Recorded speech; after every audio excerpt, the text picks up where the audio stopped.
You know, Gallup recently did a survey and they asked children from grade 5 all the way through grade 12 one question: how strongly do you believe you're going to find an amazing job once you graduate? And what was interesting were the results. 70% of little girls in grade 5 said, I believe I'm going to have an amazing job when I graduate. But if you follow them through grade 12, it went from 70% to 46%. Now, boys didn't fare much better, but what do you believe happened between grade 5 and grade 12? Anyone? Reality is one that we hear quite a bit. Why do you gotta be so negative? But honestly, here's what happens. Think about this. They did another survey where Gallup asked American parents, they said, if your child brings home 3 A's, a C, and an F, where do you spend the majority of your time over the next 9 weeks? 70+% of parents said they spend most of their time focusing on the F, the failure. Now imagine that. You're spending the majority of your time over 9 weeks telling your child where they're weak. Isn't that interesting? Now, I'm not saying you should ignore the weakness, but what I am saying we should manage the weakness. Now imagine this even in your own life, because we constantly we call it reality, want to constantly find out how we can strengthen our weaknesses, but you have a bunch of strong weaknesses. Let's focus on what we're great at. If I even look at my own report cards, even in elementary school, here's an example of one I'll show you. Even in elementary school, teachers were writing on my report card, Brian talks too much.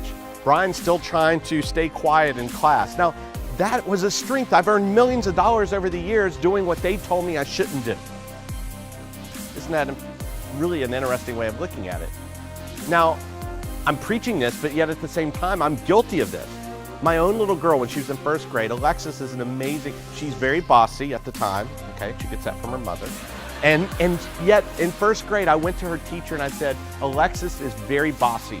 And she's a great little girl, but I just want you to know, just so you can have those expectations. And you know what our teacher, Mrs. Kirk, said to me?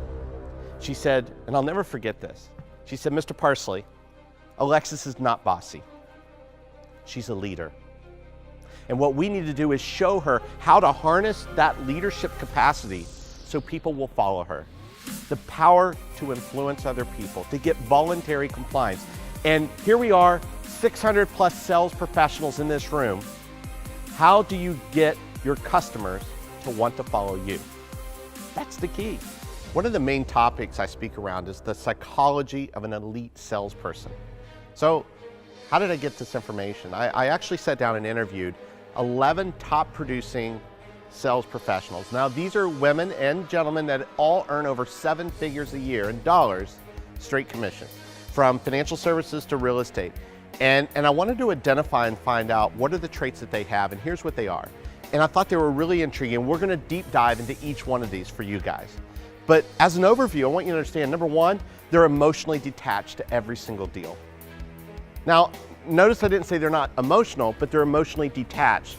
And it's funny because when you don't act like you have to have it and you're not desperate, it's amazing how people are more attracted to that. They're also very assumptive. They understand that you're gonna buy from them. But they also understand that sometimes it could be 4 to 6 exposures before you actually do buy. They're not in a rush. They're not trying to push you into it, but they're prepared. And they ask questions. And questions are actually pretty easy.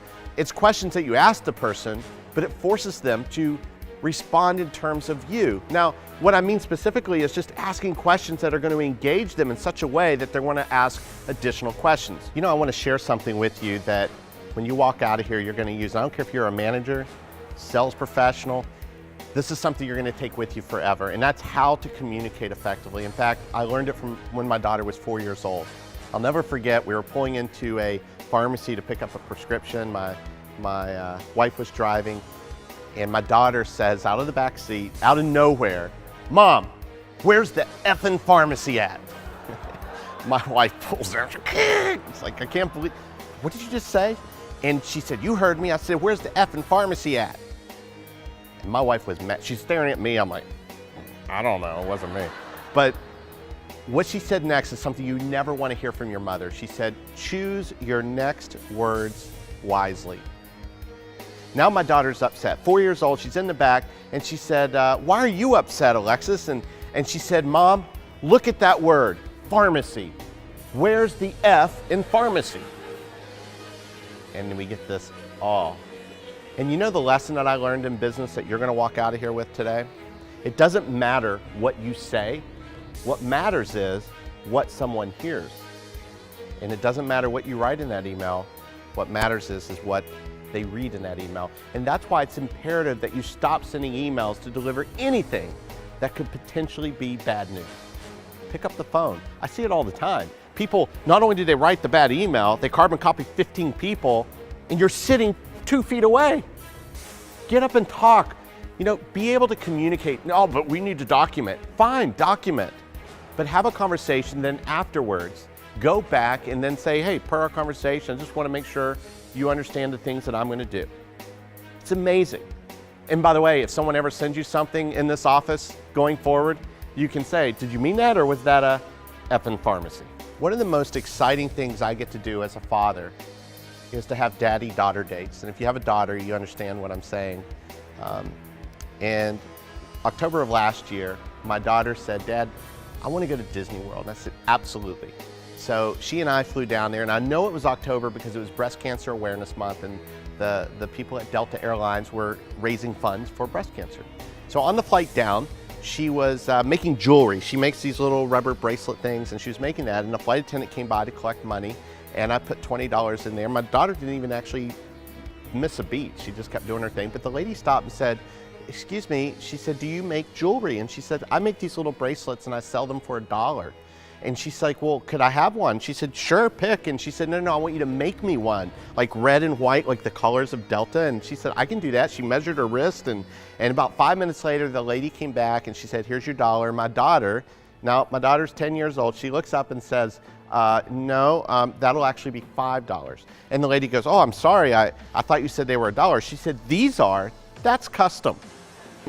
And the lady said, oh, you're so cute, what is your name? And she said, here's my card. And she handed her her business card. See, I don't know where she gets that from, right? So, she's a little entrepreneur, and I thought, how amazing. She didn't apologize, she didn't back down, she knew her price, she stuck with it. But here's why I'm sharing this with you. We talk about the power to influence other people, and one of the most powerful ways is unintentionally. Because on the trip back, one of the flight attendants, one seat got upgraded, one didn't. Just to kind of give you some context here, I'm sitting in row 20 something. The flight attendant comes back halfway through the flight, says, is your daughter sitting in row 3C? And I said, yes. So, well, it depends. You know, she's a little cheeky. And she said, well, I just want you to know your daughter's the only person in first class that gave money to breast cancer on this flight, and she put $5. So I share that with you for a couple of reasons. She put the $5 back that she made on the trip down, right? But I share with it for 2 real reasons. Number 1, because I'm a great father. But number 2, and probably the most important part, is unintentionally, I was influencing my daughter when I gave. Isn't that interesting? I didn't even notice. She certainly, I didn't think, noticed. But unintentionally, my actions, and think about this in your job, sometimes your inactions, are influencing other people, building your reputation, your brand, your company's brand, being able to close more deals because you're focusing on serving others. Does that make sense? You know, I have a friend of mine, his name is Andrew, and he's about this tall. One of the top 3 most unattractive men you've ever met your entire life. Now I know, in the South we say, bless his heart. But here's the most amazing thing. Andy actually dates some of the most beautiful women I've ever seen. In fact, I asked my wife, I said, how does he do that? And she said, he's sexy. I said, sexy? He's a troll. But she said, no, he's just really confident. So I said, Andy, can I go with you one night? I just want to kind of see how you interact. I'm doing this talk for confidence and sales professionals. And he said, absolutely. So I went with him, and he knows. He's like, listen, I know I'm not attractive, but I got game. And he walks in, and he said, pick someone. I go, how about her? Walks right up to her and starts with, hi, I'm Andrew, what's your name? And it was confident. It was 10 times braver than anything I've ever seen before. He was an amazing artist. And it wasn't cheesy like, are you from Tennessee? Because you're the only 10 I see. It wasn't hokey, it was confidence. Because I know when I was single, I was like a hyena looking for the injured animal, the weak one. And that seems to be what happens.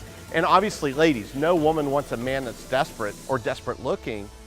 But yet, if you look about it in terms of being a leader or in terms of being a great sales professional, Many times we come across as weak when we need to just have confidence, to believe in yourself, to push yourself, to go 2 more inches, to go farther than anyone else. Because you know what?